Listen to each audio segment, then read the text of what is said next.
So freedom and diversity of cultural expression, priority for policymakers worldwide. We're honored to have with us today Karalyn Monteil, Head of Programs and Stakeholder Outreach, the culture sector of UNESCO, who will present the status of the artist, UNESCO advocacy for preferential treatment for artists and cultural professionals to protect and promote the diversity of cultural expression. So, Karalyn, the floor is yours. Thank you.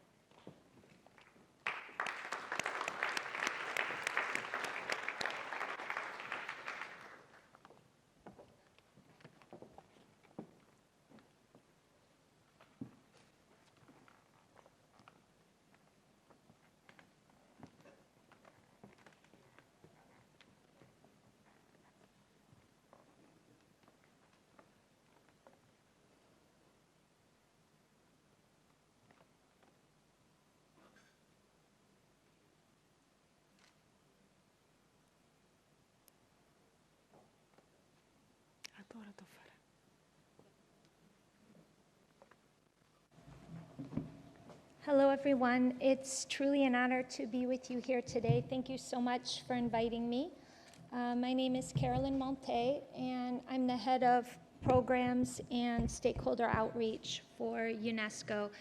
I've worked at UNESCO since 2001 in the World Heritage Center. I was in charge of our museum program, and then I was stationed in East Africa, where I was covering 13 countries across the Indian Ocean island and the East African coast.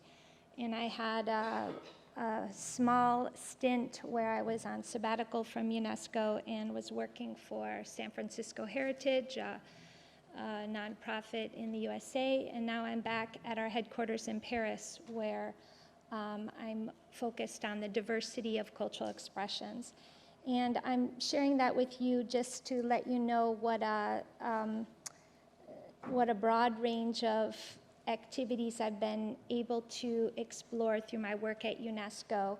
And a lot of people know it for World Heritage sites, and some people know about our work with museums, but not many know about the focus on diversity.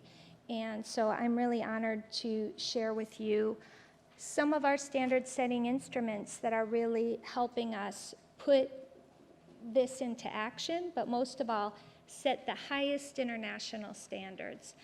The three legal instruments which I would like to share with you, the first one goes back to 1980, and every time I was presenting this in East Africa, people were looking at me like, why are you talking to us about something from 1980? And it's almost heartbreaking to read it today because it was so visionary in a sense, but at the same time, hardly anything has been done. You read it and you would think it was written today. So this is a recommendation which I will give some details on, but I would really invite everyone to become more familiar with it concerning the status of artists.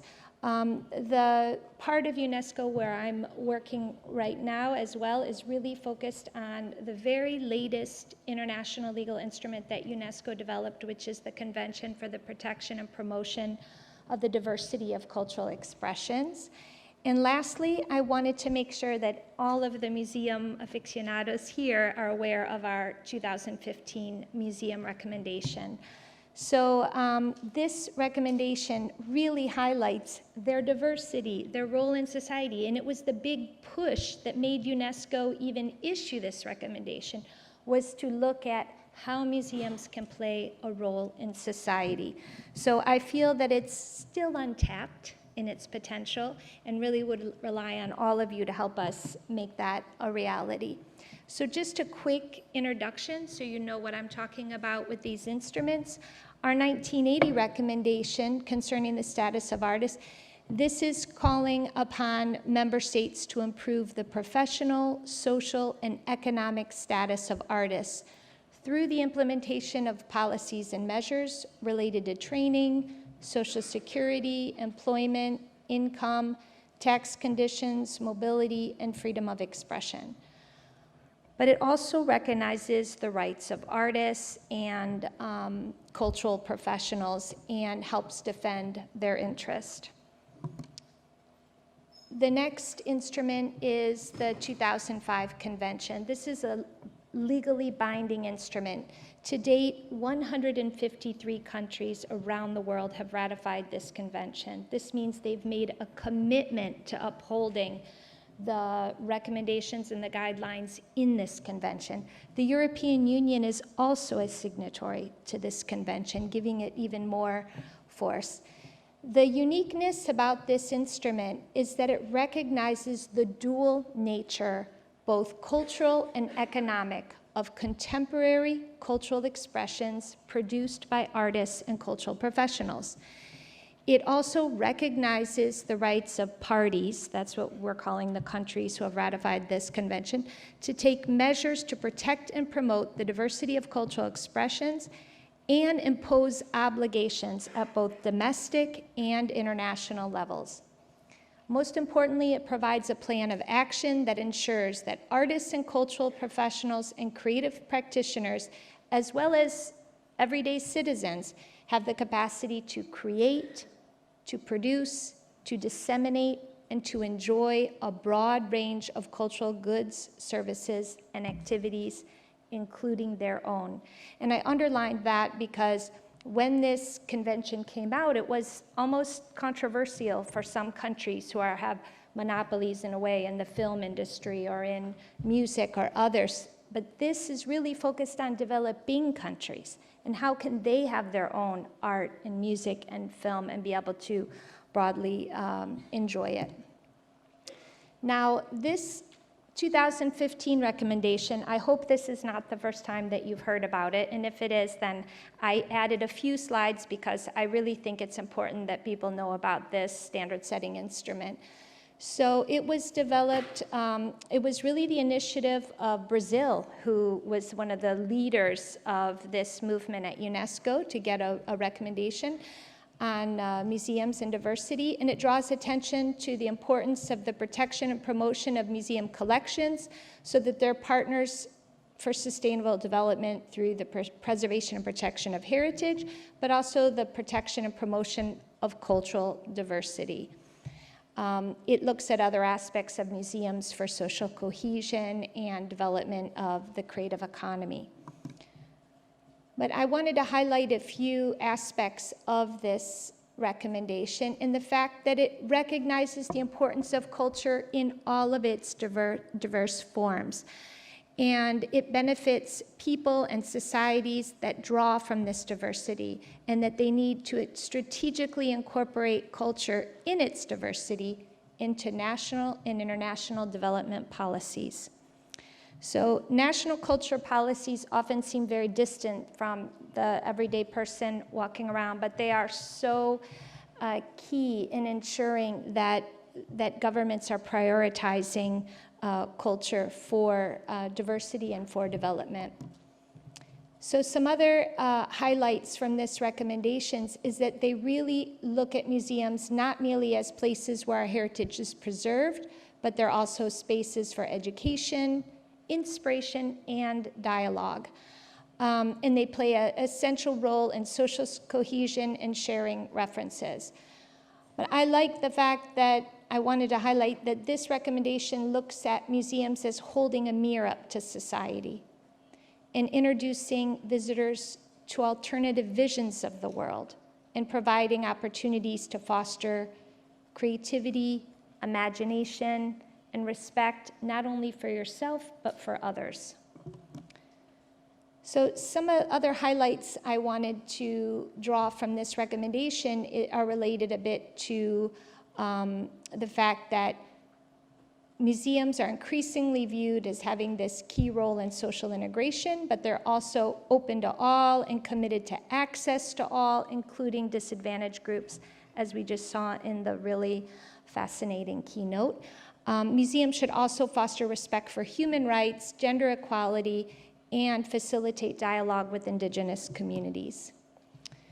So globalization is also something that will be a good segue into the other instruments.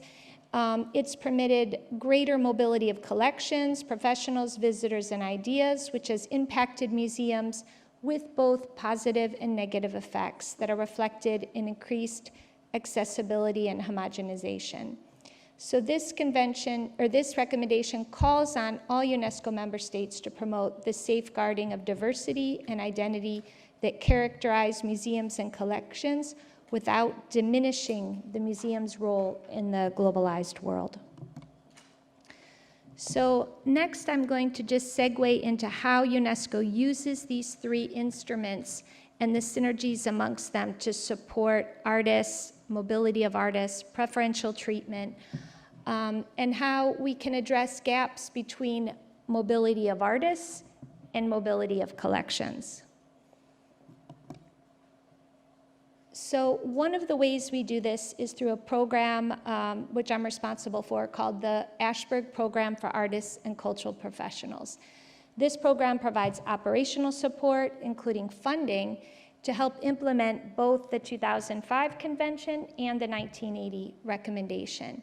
And it supports UNESCO member states to strengthen the status of their artists and cultural professionals and to offer preferential treatment measures. Notably, this concerns mobility of artists. The program has also developed specific focus on supporting artists in emergency situations. More and more we're being called upon to provide what we're calling artist residencies for artists from Ukraine, who we're finding 38 residencies across Europe, or now in Sudan, we're making culture hubs where artists can go and try to continue their livelihoods despite the conflict. Some of the main questions that we've been focusing on at UNESCO are how can we support the vitality of a sector that employs young people, nurtures innovation, and sustainable development? How can we ensure the recognition of the specificities of cultural work and enforce the social and economic rights of artists? And how can we promote cultural diversity in a globalized world where local cultural content is at risk of being overshadowed? So one of the ways that we keep track of this, of the state of affairs, is by monitoring the status of artists around the world. Every 4 years, UNESCO collects data from our member states on what are the policies, what are the measures they are putting in place concerning status of artists in their country. We've just published our latest report, and it includes responses not only from ministries of culture, from our government stakeholders, but also from nonprofit NGOs. In this 5th global consultation, which was just published, had 140 respondents this year. It's interesting to see we had more responses from NGOs than from member states, but there still is good findings to draw from. There are good findings to draw from. I just wanted to share the 8 areas of monitoring that this report covers that are very pertinent for artists and cultural professionals. Are what are the legal and regulatory frameworks supporting them today? Are they getting fair remuneration and access to financing? What are their social and economic rights? How are they being impacted by the digital transformation? What are the preferential treatment measures? Do they have artistic freedom, freedom of expression? What is the importance of equality, diversity, and inclusion? And how have they been impacted by the COVID pandemic? So looking at the results from this year, we can see that some efforts have been made by countries to support policies. There have been intellectual property laws, there have been pension regulations, tax incentives, but there's also been a lack of enforcement to ensure implementation of the regulations. And what we really saw is that there's a need for an omnibus law. Not all artists are considered professional artists. There's artists working in the informal economy. And how can we ensure equal access for all? So this is also an interesting slide that we put up, as this is as reported by member states of UNESCO if they have a law or regulation dedicated to status of the artist. 70% reported yes, they do.